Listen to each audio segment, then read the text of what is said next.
Et on va partir à Mamers en Irlande. On va fêter la Saint-Patrick le 11 mars prochain. J'ai le plaisir de recevoir Valérie Gachet. Bonsoir. Bonsoir. Vous êtes la directrice de l'école de musique de Mamers. Et Cindy Krasna, bonsoir. Bonsoir. Vous êtes la présidente de l'association Parce que. Toutes les deux, donc, vous avez, j'allais dire comploté, n'importe quoi, composé. C'est un joli complot dans ces cas-là. Le programme d'une Saint-Patrick à Mamers. Alors, est-ce que l'une d'entre vous, peut-être vous, Cindy, nous dire déjà, la Saint-Patrick, c'est quoi pour cette culture ? Alors c'est quoi? C'est une fête où on se rassemble pour fêter le patron Patrick, voilà, dans les pubs et au niveau des danses, et bien sûr boire de la bière. Voilà.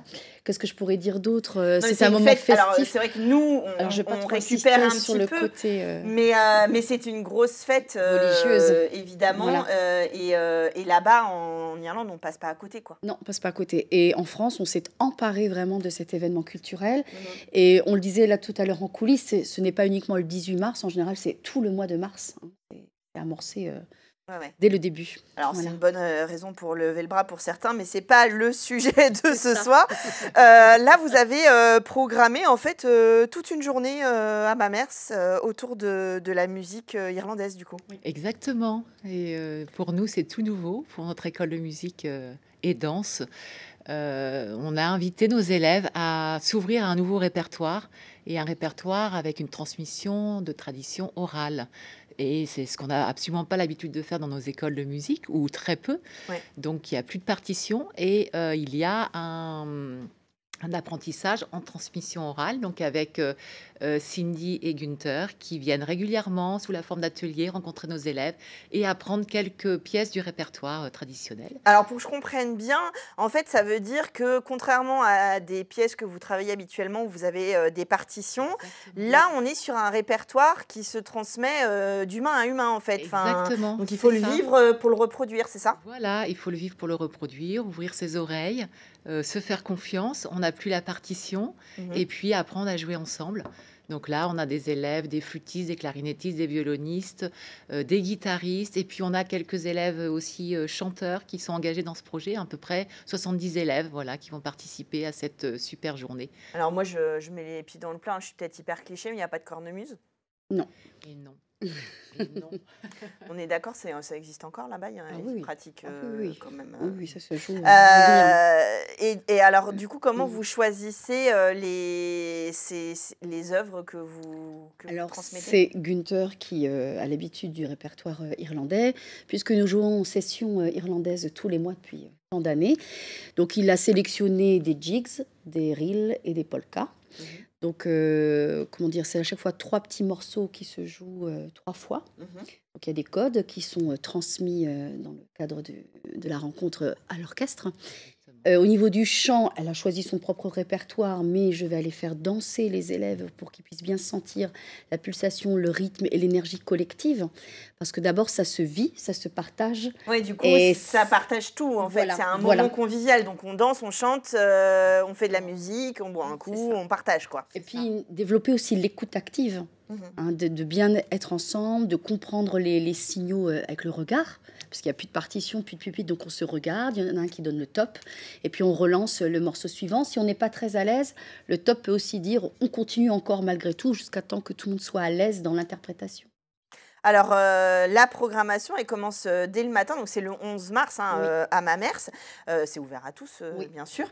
Ça commence au Café La Rotonde à 11h. Oui, en fait, c'est notre rendez-vous mensuel associatif. Et on s'était dit qu'il fallait se réunir ensemble pour que les habitants, le public intergénérationnel, parce qu'on a vraiment des nouvelles personnes là qui seront conviées, puissent voir un petit peu comment ça se passe au café, comme au pub en Irlande. Ensuite, ils vont pouvoir participer à nos ateliers de danse, donc réservés aux enfants et aux adultes de l'école de musique, où là, je vais les initier avec les musiciens en direct aux pas traditionnels, aux danses collectives, des danses assez faciles où tout le monde pourra danser le soir à la salle des fêtes. Oui, c'est ça. En fait, on se prépare un petit peu pour le soir. Il va y avoir un spectacle à 20h15. Oui. Avec Marianne Heurtaud. Donc là, c'est une amie qu'on a rencontrée dans les festivals irlandais et qui est vraiment dans la génération montante de violon, de chant. Et elle est en plus comédienne, donc elle a créé un spectacle à l'issue de son propre voyage en Irlande. D'accord. Elle est partie en camion avec son chat et elle a rencontré plein de gens au pub et puis dans les villages. Et elle a enrichi son répertoire à l'oreille. Et donc, elle raconte tout ça dans son one-woman show.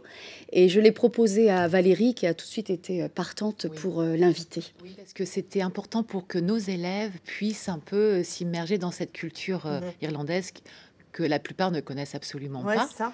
Donc, on a tous nos élèves du territoire maine-saunois, puisqu'on a un multisite d'enseignement, qui vont pouvoir s'immerger en fait dans ce pays. Bah oui, parce que qui dit tradition orale, si on n'y va pas, il faut trouver des associations pour découvrir cette culture. Donc là, c'est vraiment complet, quoi. Et donc très intéressant pour l'ensemble de nos élèves. Et les élèves vont faire après un concert.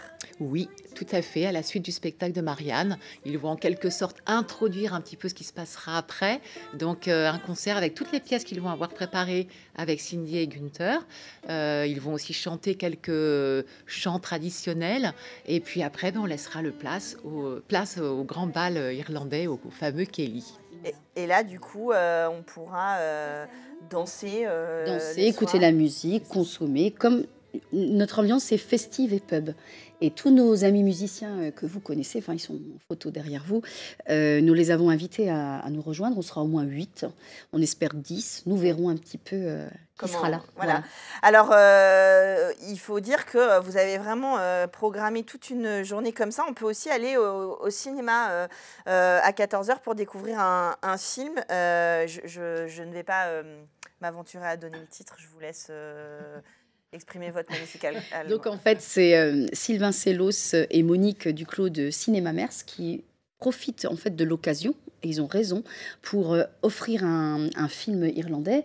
Donc c'était The Bunches of Inisherin. Voilà, vous le dites voilà. très bien, et comme ça, les gens qui ont l'habitude de venir danser avec nous le samedi après-midi, comme c'est réservé à l'école de musique, ils pourront se rendre au cinéma et profiter de cette projection. Donc comme ça, on peut, si on est extérieur à l'école de musique, venir passer quasiment la journée sur place. Sur place, découvrir.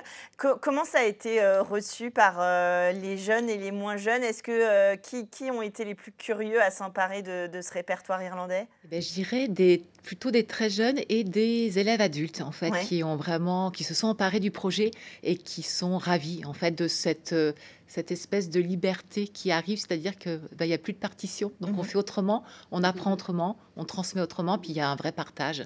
Et ça, c'est vraiment super pour nos élèves. C'est une autre culture. Comment ça se fait que ce soit omniprésent en Irlande, la culture orale, comme ça, sur des chants traditionnels? Est-ce qu'on a l'équivalent, nous en France?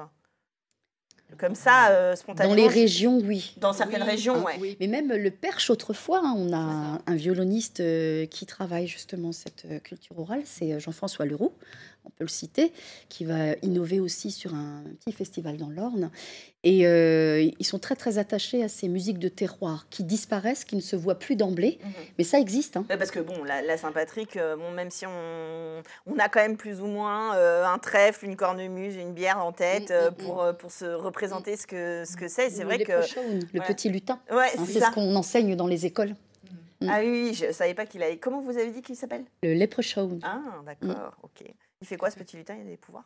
Alors oui, il cache les objets, il fait des farces. Et puis moi, je vois le petit lutin à chaque fois qu'on sort traditionnellement pour la culture à l'école, dans le cadre de l'anglais.